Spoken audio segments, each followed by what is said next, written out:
నమస్తే, welcome to తెరచాటు రాజకీయం.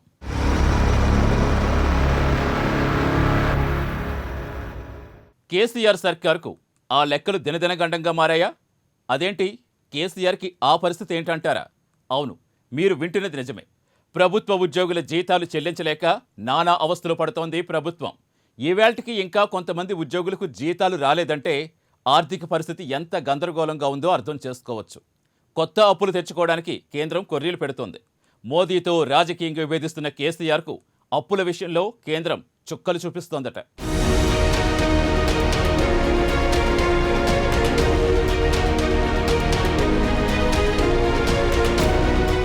కేంద్రంలోని మోదీ సర్కారుతో ఉన్న విరోధం వల్ల తెలంగాణ ప్రభుత్వానికి కొత్త అప్పులు పుట్టే అవకాశాలు కనిపించడం లేదు.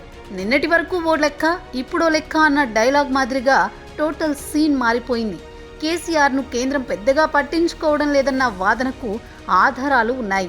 ముఖ్యంగా ప్రెస్ మీట్లు పెట్టి మరీ కేంద్రాన్ని తిట్టిపోస్తున్న కేసీఆర్కు డబ్బులు ఎక్కడి నుంచి వస్తాయో చూస్తామన్న ధోరణిలో కేంద్రం ఉందన్న టాక్ వినిపిస్తోంది. ప్రజాధనం చాలా వరకు పబ్లిసిటీ పేరిట తెలంగాణ సర్కార్ వేస్ట్ చేస్తోందని భావిస్తున్న కేంద్రం కొత్తగా అప్పులు ఇవ్వడానికి ముందుకు రావడం లేదు. కేసీఆర్ కూడా మరో మార్గం వెతకడం లేదు. ఉన్న మేరకు రానున్న ఆదాయాలను దృష్టిలో ఉంచుకుని అప్పులు చేసి ఉద్యోగులకు ఇవ్వాల్సిన జీతాలు ఇచ్చేందుకు సిద్ధమవుతున్నారు.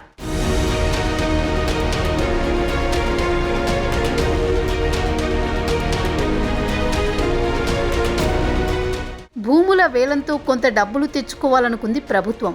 అయితే ప్రభుత్వం చెబుతున్న ధరలు రియల్టర్లకు, ఇతర కొనుగోలుదారులకు ఆమోదయోగ్యంగా లేవన్న టాక్ వినిపిస్తోంది. మరోవైపు సచివాలయం నిర్మాణం పేరిట భారీ ఎత్తున నిధులు ఖర్చు కూడా సమంజసంగా లేదని ఆరోపణలు ఉన్నాయి. ఈ నేపథ్యంలో ఖజానా ఖాళీ అయిపోయిందని, ఇక జీతాలు ఏ విధంగా ఎక్కడి నుంచి తెచ్చి ఇస్తారన్న విమర్శలు వినిపిస్తున్నాయి.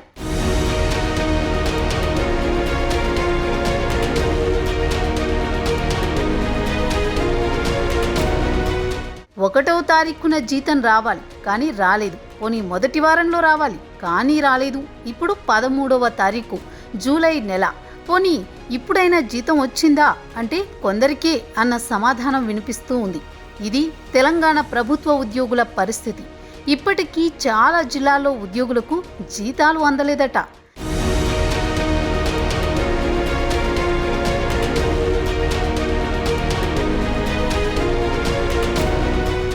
జీతం రాక ఇబ్బందులు పడుతున్న ఉద్యోగులు కేసీఆర్ వైఖరిని నిరసిస్తూ సోషల్ మీడియాలో మండిపడుతున్నారు. జీతాలు సర్దుబాటు చేయలేక వర్షాల నెపంతో బడులకు సెలవులు ఇస్తున్నారని కూడా కొందరు అంటున్నారు. వేతన బకాయిలు తీర్చేందుకు సర్కార్ కోట్ల రూపాయల అప్పు చేస్తోందని తెలిసింది. అయినా జీతాలకు డబ్బులు సరిపోవడం లేదని సమాచారం.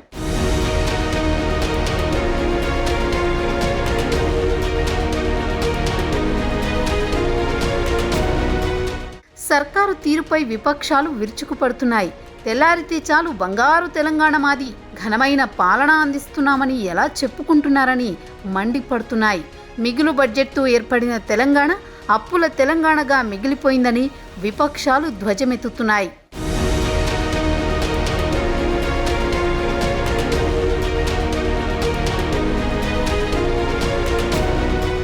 టీ కాంగ్రెస్లో చేరికల పంచాయతీ మళ్లీ మొదటికొచ్చిందా? రాహుల్ డైరెక్షన్లోనే చేరికలు జరుగుతున్నాయని ఠాగూర్ చెప్పిన నేతల మధ్య సయోధ్య కుదరడం లేదా? నువ్వు చేర్చుకున్నవారు చెల్లదంటే నువ్వు చేర్చుకున్నవారు కూడా చెల్లదంటున్న ఆ నేతలెవరు? అసలు ఈ పరిస్థితి ఉన్న ఆ జిల్లా ఏదో ఈవేళ తెరచాటు రాజకీయంలో చూద్దాం.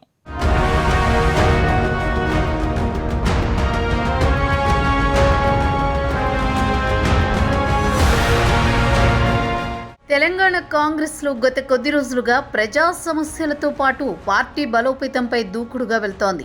క్యాడర్ బలంగా ఉండి నేతలు బలహీనంగా ఉన్న ప్రాంతాల్లో చేరికలు వేగంగా జరుగుతున్నాయి. అయితే తాజాగా అదే చేరికల వల్ల పార్టీలో మళ్లీ రచ్చ మొదలైంది.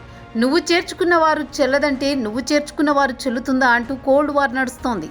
ఇంతకు ఆ కోల్డ్ వార్ ఎవరి మధ్య అనుకుంటున్నారా? మీరే చూడండి.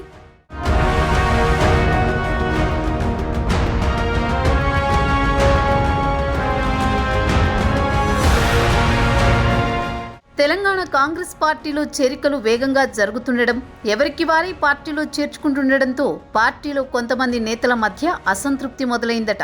తుంగతుర్తి నియోజకవర్గానికి చెందిన డాక్టర్ వడ్డేపల్లి రవిని కోమటిరెడ్డి తన నివాసంలో పార్టీ కండువా కప్పి కాంగ్రెస్లోకి ఆహ్వానించారు.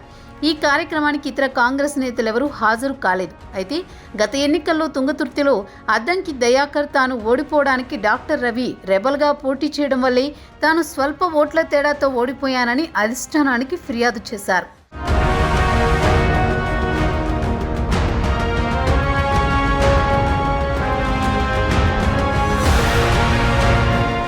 అద్దంకి ఫిర్యాదుతో రవిని 6 సంవత్సరాల పాటు సస్పెండ్ చేశారు. ఒకవైపు సస్పెన్షన్ కొనసాగుతుండగానే కోమటిరెడ్డి స్వయంగా రవిని పార్టీలో చేర్చుకుంటున్నట్లు ప్రకటించారు. అధిష్టానం నుండి ఎలాంటి గ్రీన్ సిగ్నల్ రాకుండా పార్టీలో ఎలా చేర్చుకుంటారని ఇన్ఛార్జ్ ఠాగూర్కి అద్దంకి మరోసారి ఫిర్యాదు చేశారు.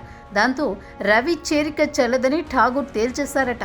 పార్టీలో చేరిన తర్వాత రవి రేవంత్ నివాసానికి వెళ్లి కలిసే ప్రయత్నం చేసినా కలవకపోవడంతో ఆయన వెనుదిరిగారంటున్నారు.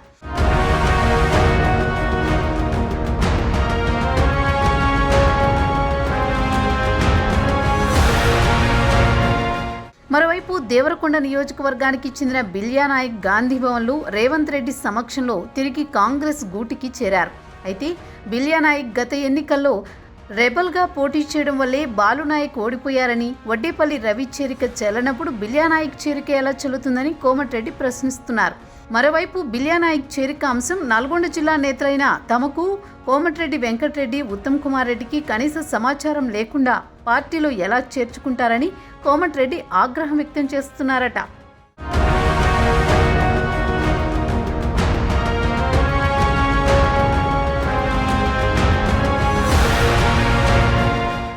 తాజాగా ఈ ఇద్దరి నేతల పంచాయతీ ముదురుతుండడంతో ఏం జరుగుతుందో అని సర్వత్రా ఆసక్తి నెలకొంది. ఇందుకీ పార్టీలో చేరిన ఆ ఇద్దరి నేతల పరిస్థితి ఏంటి, ఏ నిర్ణయం తీసుకుంటారో చూడాలి మరి.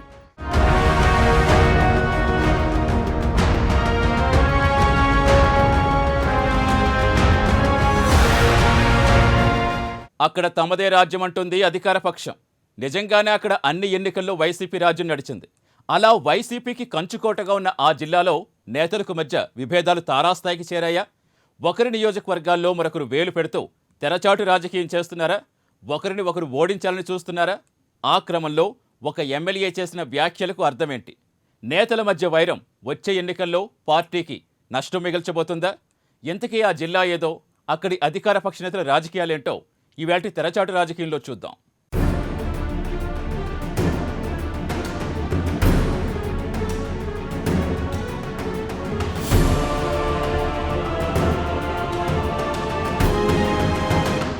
కడప తర్వాత వైసీపీ కంచుకోటగా ఉండే జిల్లా నెల్లూరు జిల్లా. ఇక్కడ గత ఎన్నికల్లో 10కి 10 అసెంబ్లీ స్థానాలను వైసీపీ కైవసం చేసుకుంది. జిల్లా పరిషత్, కార్పొరేషన్ ఎన్నికల్లోనూ 100కి 100 స్థానాలు సాధించి క్లీన్ స్వీప్ చేసింది. ఆ క్రమంలో వచ్చే ఎన్నికలపై నేతలంతా దృష్టి పెట్టారు. ముఖ్యమంత్రి జగన్మోహన్ రెడ్డికి కూడా నెల్లూరు జిల్లాపై ప్రత్యేక అభిమానం ఉంది. అయితే జిల్లాలో వైసీపీ నేతల మధ్య తలెత్తిన విభేదాలు పార్టీకి నష్టం చేకూర్చబోతున్నాయనే చర్చ నడుస్తోంది.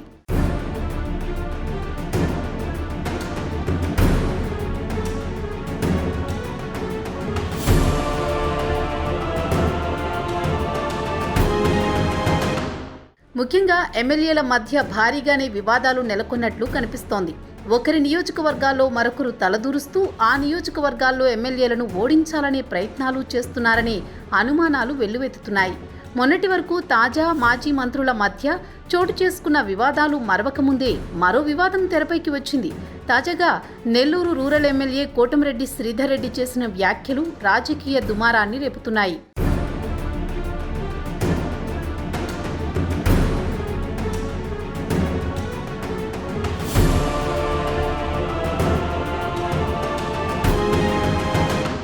ప్రకాశం జిల్లాలో మాజీ మంత్రి బాలినేని శ్రీనివాసులు రెడ్డి సొంత పార్టీ నేతలే తనపై రాజకీయ కక్ష సాధించాలని చూస్తున్నారంటూ వ్యాఖ్యానించారు. దానిపై మీడియా మీట్ పెట్టిన YCP Nellore rural MLA Kotamreddy Sridhar Reddy విలేకరులు అడిగిన ప్రశ్నకు ఒక్కసారిగా షాకింగ్ సమాధానాలు చెప్పారు. తన నియోజకవర్గంలో జిల్లాకు చెందిన కొంతమంది ఎమ్మెల్యేలు ముఖ్య నేతలు వేలు పెడుతున్నారని, ముఖ్యంగా ఏ రోజు ఏ పార్టీలో ఉంటారో తెలియని కొంతమంది ముఖ్య నేతలు రూరల్ నియోజకవర్గంలో తనను బలహీనపరచాలని చూస్తున్నారని ఆరోపించారు.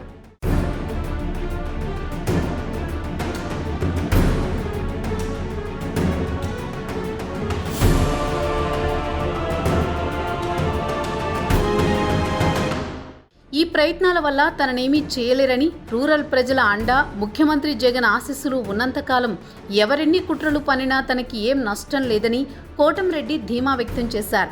తాను ఏ రోజు పక్క నియోజకవర్గాల్లో తలదూర్చలేదని, ఆయా నియోజకవర్గాల్లో శుభకార్యాలు ఉన్నా కూడా స్థానిక ఎమ్మెల్యేతో మాట్లాడిన తర్వాతే వెళ్తానని, అలాంటిది తన రూరల్ నియోజకవర్గంపై కుట్ర చేయాలనుకోవడం తగదని కొంత ఘాటుగానే ప్రత్యర్థులపై విమర్శలు చేశారు. దీంతో ఆ ముఖ్య నేతలు, ఎమ్మెల్యేలు ఎవరనే ప్రశ్న ఉత్పన్నమైంది. నెల్లూరు సిటీ ఎమ్మెల్యే మాజీ మంత్రి అనిల్, వెంకటగిరి ఎమ్మెల్యే ఆనం రామనారాయణ రెడ్డి గురించి కోటంరెడ్డి ఈ వ్యాఖ్యలు చేశారని రాజకీయ విశ్లేషకులు చర్చించుకుంటున్నారు.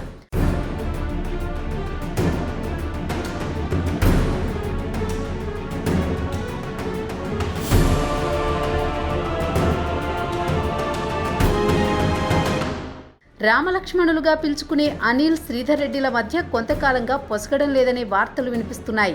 ముఖ్యంగా నెల్లూరు అర్బన్ డెవలప్మెంట్ అథారిటీలో ఓ ముఖ్య అధికారికి అనిల్ అండదండలు ఉన్నాయంటారు. అయితే ఆ అధికారిపై అనేక ఆరోపణలు ఉన్నాయి. ఆ అధికారిని తొలగించాలని నుడా చైర్మన్తో పాటు జిల్లాలోని కొంతమంది ఎమ్మెల్యేలు పట్టుబడుతున్నారు. అందులో నెల్లూరు రూరల్ ఎమ్మెల్యే కోటంరెడ్డి కూడా ఉన్నారు. ఆ అధికారిని మార్చవద్దని అనిల్ పట్టుదలగా ఉన్నారు.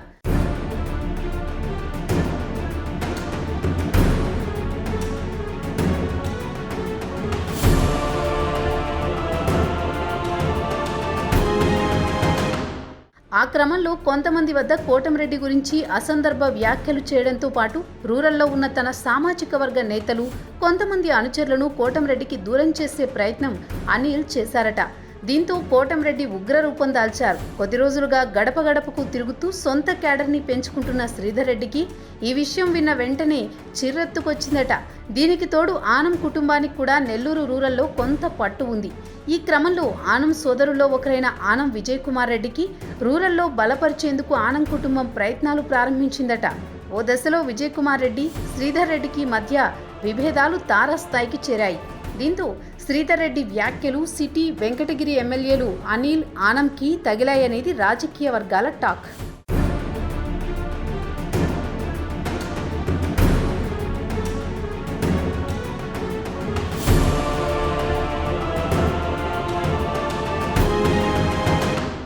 ఇటీవల మంత్రివర్గ విస్తరణలో పదవి పోగొట్టుకున్న అనిల్, నూతన మంత్రి కాకాని గోవర్ధన్ రెడ్డికి వ్యతిరేకంగా నగరంలో అనేక కార్యక్రమాలు చేయడంతో పాటు కాకాని తొలిసారి నెల్లూరుకు వస్తున్న సందర్భంలో ఆయనను అవమానించేలా ప్రయత్నాలు చేశారనేది బహిరంగ రహస్యం. అయితే ఆ దశలో అనిల్ని ఏకాకిని చేసి జిల్లాలోని ఎమ్మెల్యేలంతా ఒకటయ్యారట. కాకాని మాత్రం అనిల్తో సహా ప్రతి ఒక్కరిని ఇంటికెళ్లి మరీ పలకరించారు. ఈ దశలో ఫ్లెక్సీల తొలగింపు అంశం రాజకీయ రగడకు దారితీసింది. అదే సందర్భంలో ఆనం కుటుంబం మొత్తం ఏకమై అనిల్పై బహిరంగ సవాళ్లు విసిరారు. సిటీ తమదంటే తమదనే పరస్పర సవాళ్లు చేసుకున్నారు.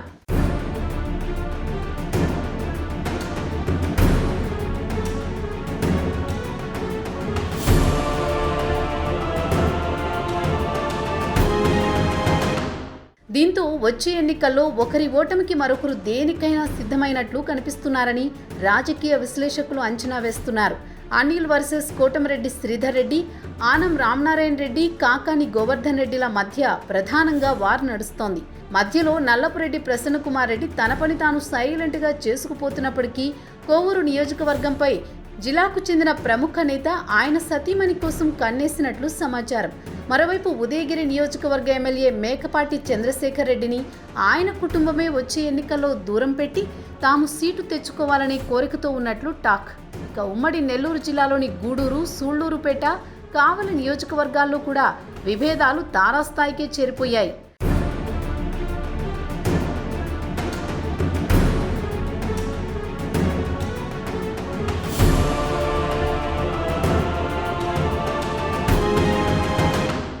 వైసీపీలో చోటు చేసుకుంటున్న వర్గపోరు ప్రతిపక్షాలకు ఆయుధంగా మారుతోందంటున్నారు. అధికార పక్షంలో నేతలు కొట్టుకుంటుంటే ప్రతిపక్ష నేతలు వేడుక చూస్తున్నారు. సందట్లో సడేమియా అన్నట్లుగా వారి పని వారు చేసుకుపోతున్నారు.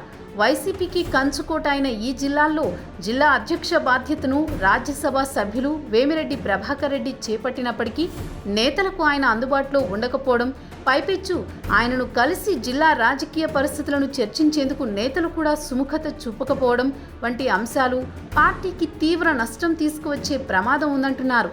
వచ్చే ఎన్నికల్లో ఈ ప్రభావం పార్టీపై పడితే తీవ్ర నష్టం తప్పదని వైసీపీ శ్రేణులు బెంబేలెత్తుతున్నాయి.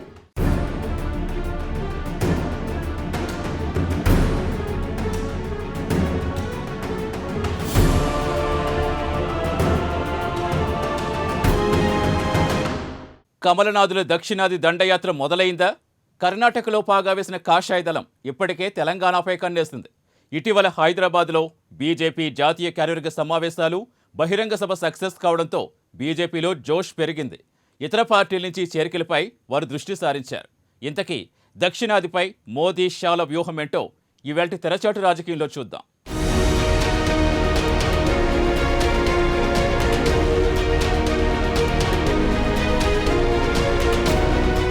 ఒక రకంగా చెప్పాలంటే దక్షిణాది రాష్ట్రాలపై కమలనాథులు 2010 నుంచి గట్టిగా పోరాడుతున్నారు.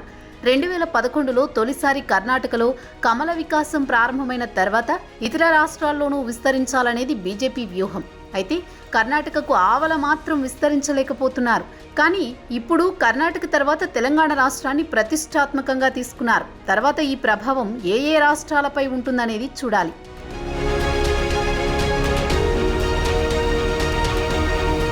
ఇక తాజా పరిణామాలను గమనిస్తే ప్రపంచవ్యాప్తంగా ప్రేక్షకులను ఉర్రూతలూగించిన బాహుబలి చిత్ర కథ రచయిత, దర్శక దిగ్గజం రాజమౌళి తండ్రి కోడూరి విశ్వవిజయేంద్ర ప్రసాద్ రాజ్యసభకు నామినేట్ అయ్యారు. ఆయనతో పాటు కోట్లాది మంది ప్రేక్షకుల హృదయాలను తన సంగీతంతో రంజింపచేసిన ఇళయరాజా, భారతదేశ తొలితరం మేటి అథ్లెట్లలో ఒకరైన పీటీ ఉష, ధర్మస్థల క్షేత్ర ధర్మాధికారి, ప్రముఖ సంఘ సేవకుడు వీరేంద్ర హెగ్డేను కూడా రాష్ట్రపతి కోటాలో రాజ్యసభకు నామినేట్ చేస్తున్నట్లు కేంద్ర ప్రభుత్వం ప్రకటించింది.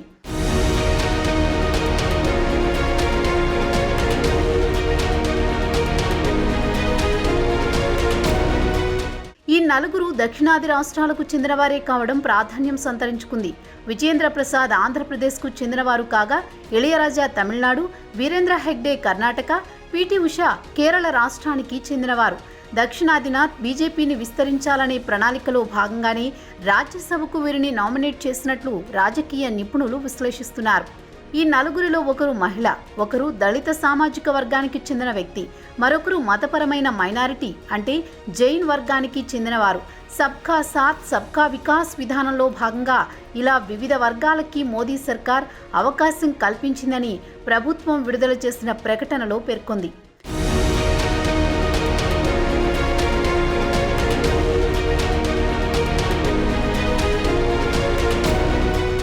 బీజేపీ దక్షిణాది దండయాత్రలో మొదటి అంకం కర్ణాటక పూర్తయింది. ఇప్పుడు రెండో రాష్ట్రం తెలంగాణపై కన్నేశారు కమలనాథులు. దుబ్బాక, హుజురాబాద్ ఉప ఎన్నికల్లో గెలవడం సహా జీహెచ్ఎంసీలో పలుచోట్ల విజయం సాధించడం బీజేపీలో విశ్వాసాన్ని పెంచింది. ఆ రెండు ఉప ఎన్నికల్లోనూ అభ్యర్థికున్న ఫాలోయింగ్ వల్లే గెలుపు సాధ్యపడిందన్న వాదన వినిపిస్తున్నా తెలంగాణ జనాలు తమను నమ్ముతున్నారనడానికి ఇదే సాక్ష్యమంటూ ప్రచారం చేసుకుంటున్నారు. ఈ ఊపుతోనే వచ్చే ఎన్నికల్లో ఇక్కడ గెలిచి పాగా వేయాలనేది ప్రధాన వ్యూహంగా కనిపిస్తోంది. దీనికి సంబంధించి అనుకూలంగా ఉన్న అన్ని అంశాలను కూడా బీజేపీ నేతలు పరిగణలోకి తీసుకుంటున్నారు.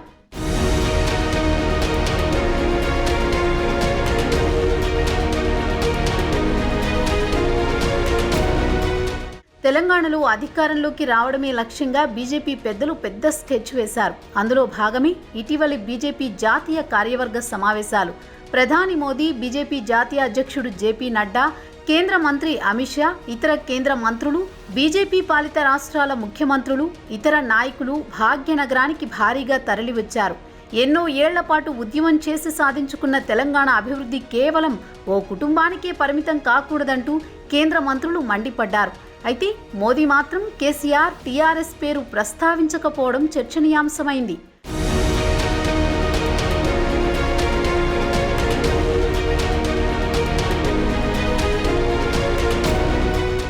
దక్షిణాదిలో పార్టీ విస్తరణ బలోపేతంపై దృష్టి సారించామని, తెలంగాణలో త్వరలో కొత్త ప్రభుత్వం ఏర్పాటు కాబోతోందని షా అన్నారు. తెలంగాణతో పాటు పశ్చిమ బెంగాల్లో కుటుంబ పాలనకు చరమగీతం పాడడమే లక్ష్యమని, ఏపీ, తమిళనాడు, కేరళ రాష్ట్రాల్లోనూ కాషాయ జెండాను ఎగురవేస్తామని ధీమా వ్యక్తం చేశారు. బీజేపీ జాతీయ కార్యవర్గ సమావేశాల సందర్భంగా ఆయన ప్రవేశపెట్టిన రాజకీయ తీర్మానం ఇప్పుడు రాజకీయ వర్గాల్లో కొత్త ఆసక్తి రేకెత్తిస్తోంది.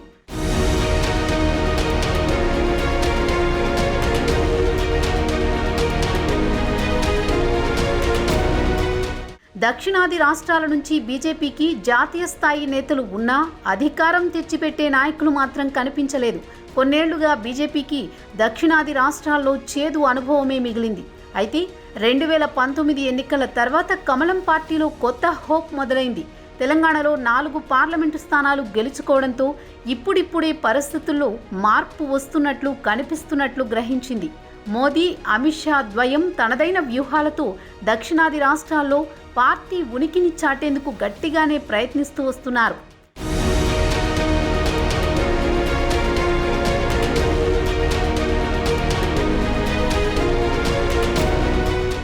ఏపీ, తెలంగాణ, తమిళనాడు, కేరళ, కర్ణాటక రాష్ట్రాల్లో దాదాపు 129 ఎంపీ సీట్లున్నాయి. 2024లో ఇక్కడ కూడా గెలవాలనేది బీజేపీ వ్యూహం కావచ్చు. కానీ ఆయా రాష్ట్రాల్లో స్థానిక పార్టీలు బలంగా ఉండడం, జాతీయవాదం లేకపోవడం, సెంటిమెంటు, వ్యక్తి రాజకీయాలకు పెరుగుతున్న ఆదరణ వంటివి బీజేపీని ఎంత మేరకు సక్సెస్ చేస్తాయనేది చూడాలి.